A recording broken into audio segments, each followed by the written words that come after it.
Kechasi tez-tez uyg'onasizmi? Prostata bezi sizni bezovta qilyaptimi? Prostamix 14 ta tabiiy giyohdan tayyorlangan kapsulalar prostatit, jinsiy zaiflik va adenomaga qarshi kuchli vosita. Bir hafta ichida siz natijani his qilasiz. Minglab erkaklar Prostamixni tanladi. Sizchi? Bugunning o'zida buyurtma bering va 50% chegirmani faollashtiring. Kafolati bor. Natija bo'lmasa pulingiz qaytariladi. 55 kodi bilan 503 2200 raqamiga qo'ng'iroq qiling. Mutaxassislar bilan bog'laning va buyurtma bering.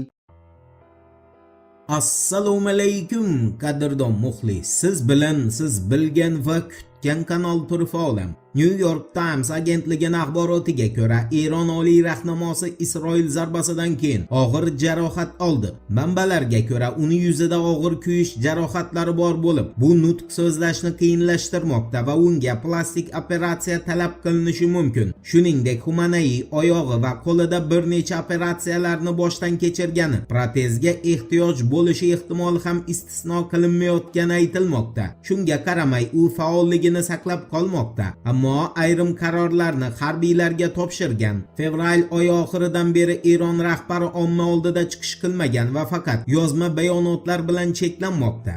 Endi Trampni Hormuz bo'g'ozida harakatlanayotgan Eron kemalariga zarba yo'llash uchun bergan buyrug'iga oid xabarga o'tamiz.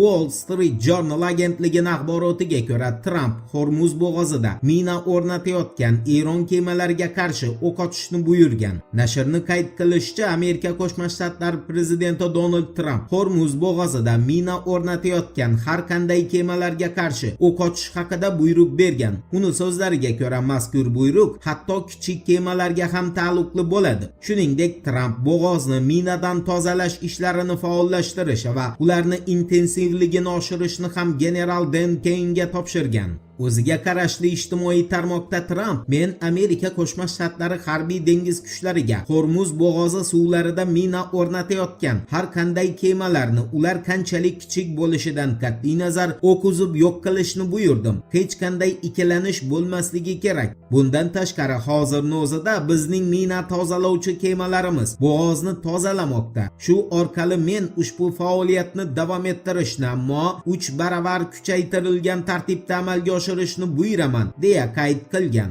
Qolaversa, Tramp Amerika Qo'shma Shtatlari harbiy dengiz kuchlarini shu kunga qadar Eronning 159 ta kemasini cho'ktirganiga ham alohida urg'u bergan. Eshitmaganlar uchun eslatma. New York Times'ni Pentagon matbuot xizmatiga tayanib xabar berishicha, Amerika Qo'shma Shtatlari qurolli kuchlari 23-aprel kuni Erondan neft tashiyotgan Majestic X nomli kemani to'xtatgan. Hodisa 23-aprelga o'tar kechasi Hind okeanida sodir bo'lgan. Pentagonning ta'kidlashicha, ular Eronni qo'llab-quvvatlayotgan kemalarga qarshi operatsiyalarni davom ettiradi. Shuningdek, Mudofaa vazirligi xalqaro suvlarda bunday kemalar faoliyatini cheklash choralari qo'llashga kirishdi. Ammo Eron tomonining bayonoti Pentagon va Trampning da'vosidan keskin farq qiladi. Tasnim agentligining xabar qilishicha, 23-aprel kuni Tehronda Eron parlamentining vitse-spikeri Hamidrizo Hojibabayi o'zining rasmiy bayonotida Eron Markaziy bankini Hormuz bo'g'ozi orqali kemalar o'tishi uchun joriy etilgan yig'imlardan birinchi daromadni olganini bildirgan. Avvalroq mamlakat hukumati ayrim kemalar uchun o'tish haqini $2 million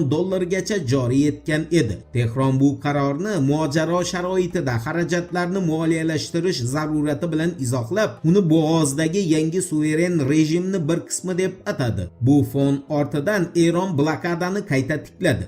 Amerika Qo'shma Shtatlari esa Eron portlari orqali va Isroilni Eronga qarshi urushi sabab Yevropa ittifoqi davlatlarining energetika sohasidagi xarajatlari mojaro boshlanganidan beri 24 milliard yevroni tashkil etdi. Bu haqida Yevropa ittifoqining energetika bo'yicha komissari Dan Yergensen ma'lum qildi. Uning so'zlariga ko'ra, bu taxminan kuniga 500 million yevro degani va bu iqtisodiy talofatni ayni paytda Yevropa ittifoqining barcha davlatlari, sanoat tarmoqlari hamda aholisi his qilmoqda.